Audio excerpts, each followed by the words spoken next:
it's Madison Chase with Ebony.com, and I'm here with the beautiful, talented, outspoken Monet Bell from #BlackLove and Married at First Sight. That was a good intro. I love it. How you Yeah, we did it. Okay.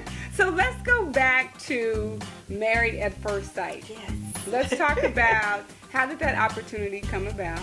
Originated from a friend of mine who knew about it and suggested. It was a guy friend of mine, and he was like, "There's this show I think you'd be really good for." But the thing was that I didn't know what Married at First Sight was about. I actually thought it was a docu-series about being single in a city.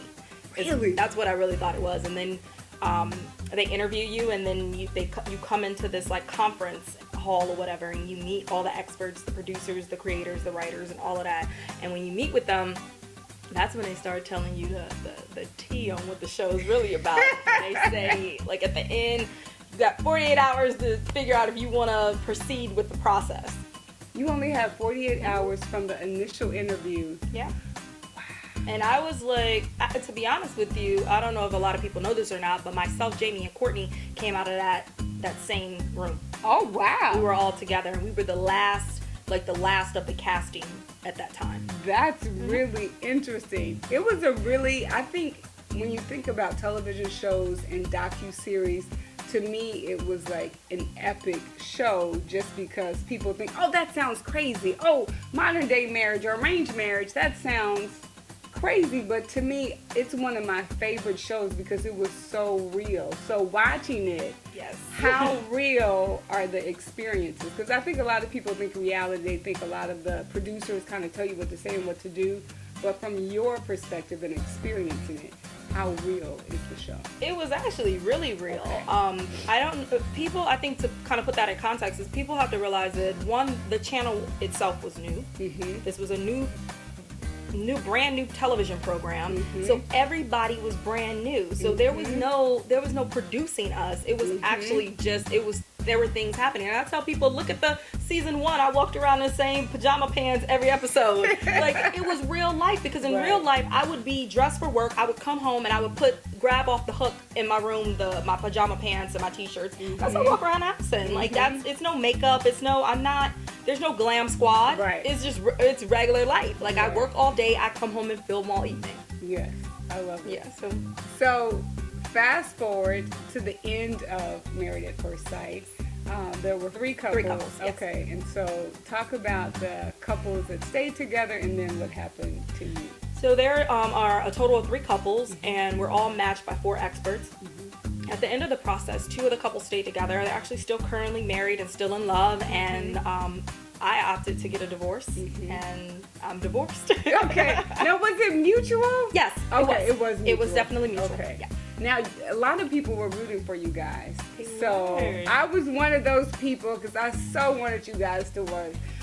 Because one of the things that you talked about was the #BlackLove. Absolutely. So #BlackLove came from my Twitter feed, and African American people would hashtag on myself and my ex-husband's Twitter feed #BlackLove, because they wanted to see a positive representation of an African American couple. They wanted to see us make it. They didn't want to see a divorce or us fall apart. Like, they were trying to support us, and that's what Black Twitter was doing, was supporting us. And so the network started to take notice of this hashtag that would constantly come up in my my Twitter feed, and they didn't know what it meant. So they started researching, what does #BlackLove mean? Why did they keep putting it on? Why did they keep sending this to her, putting it, tweeting her this? And they decided to make a show. Yay! Monet Bell on #BlackLove. That's right. Let's talk about the new chapter in your life. Yes. So what is this show about? I know it already premiered, but what is this show about? #BlackLove is it's like a mix between Girlfriend, Sex in the City, and therapy. All of my favorite shows. Mix it all together, put everybody in group therapy. And there is a psychotherapist, which is Jack Daniels, and there is a dating strategist, Damona Hoffman. And it's 10 episodes, 10 group therapy sessions. There are also one-on-one therapy sessions as well. There are exercises that we have to do and implement. And basically, it's actually quite fun. Like, here's the deal. Like, we're sitting around doing what girlfriends do. It's a couple of cocktails. We're talking about men. We're talking about where we're at in our lives. There are 4 other women of color on the show with me, and they're all remarkable women. All of us are drastically different. We all look different. Oh my goodness! I love that. It's like a beautiful array of shades of brown and just beautiful women. So I'm excited to see what happens. So I'll let you keep talking about it. So basically each one of us has a different storyline. We're going through different things, but at the end of the day, the goal of this show is to show women of color in a positive light. On #BlackLove, this is about uplifting women without tearing other women down. We do not tear men down on the show at all. I love that. Jack would have a fit. You tried to tear a man down. No, it never. Even when we're in our feelings on the show, we're never tearing anybody down. But we are acknowledging what the experience is of a person of color, a woman of color in New York City dating. We're talking about what that looks like and what that feels like. We're talking about everything. We're talking about sexuality. We're talking about interracial dating. We're talking about what if what you want doesn't fit the in the box that society says it should fit in? What if you want something else? Right. What if you started off in group therapy session 1 wanting one thing, but by group session 5 you decided that you don't want that anymore? Right. It's breaking down. You will see a lot of walls get broken down, and you will see a lot of people get put back together. I love it. It's gonna be good. I'm excited. Now, I watched one of the clips, and you talk about the Peter Pan syndrome. So I know what that is like in LA, because I think when you're dealing with 2 metropolitan cities, you have some of the same things that happen in the dating world. So explain what Peter Pan syndrome is. I think for me, being a woman living in New York City, I think New York City, it has the upper cream of the crop, the upper echelon of successful men. You got the best of the best gravitating towards New York City. Absolutely. I mean, there's even an IT sector there of IT doctors. So you just got all the best that you could come up with it gravitates towards New York City. Equally to that, you have the best of the women gravitating towards there as well. Everybody. Performers.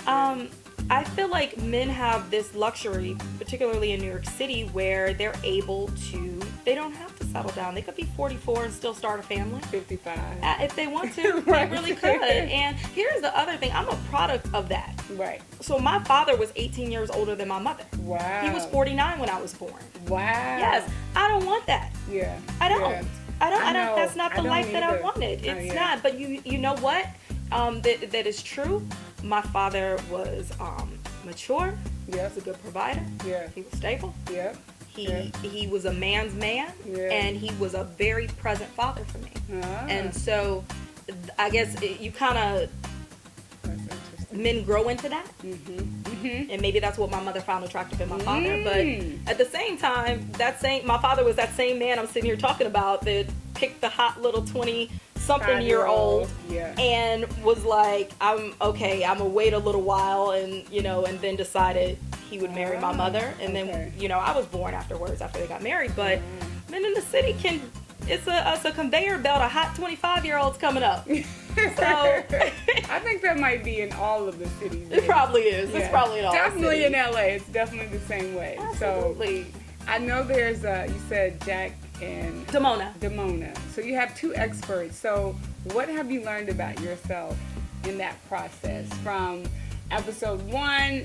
Now episode 10, because you're done filming, right? Yeah, we're finished filming. I think the thing that is most prevalent about me on the show is that most people that watch, they remember me from Married at First Sight. They remember me asking for a traditional roles in the household, right? And in episode 1, you see Jack tell me never to say that ever again. I don't want to ever hear you say you want a traditional man again. And he says, Monet, you want a gentleman. Everything that you tell me that you want out of a partner is just a gentleman. You just want someone to consider you, to be consistent. You just want a man. Yes. You want a grown man. Yes, not a boy that you have to Exactly. raise with potential to be a man. Exactly. You Yeah. want a man. Right. And I think that when you change your language, it really impacts how you view things. And when you're able to change your language, you're also able to kind of see clearer what it is that you actually want. So he definitely was very instrumental in me figuring out what it is that I actually want in a partner, what that looks like, and then defining the fact that it is a gentleman. And that seems easy. It's not.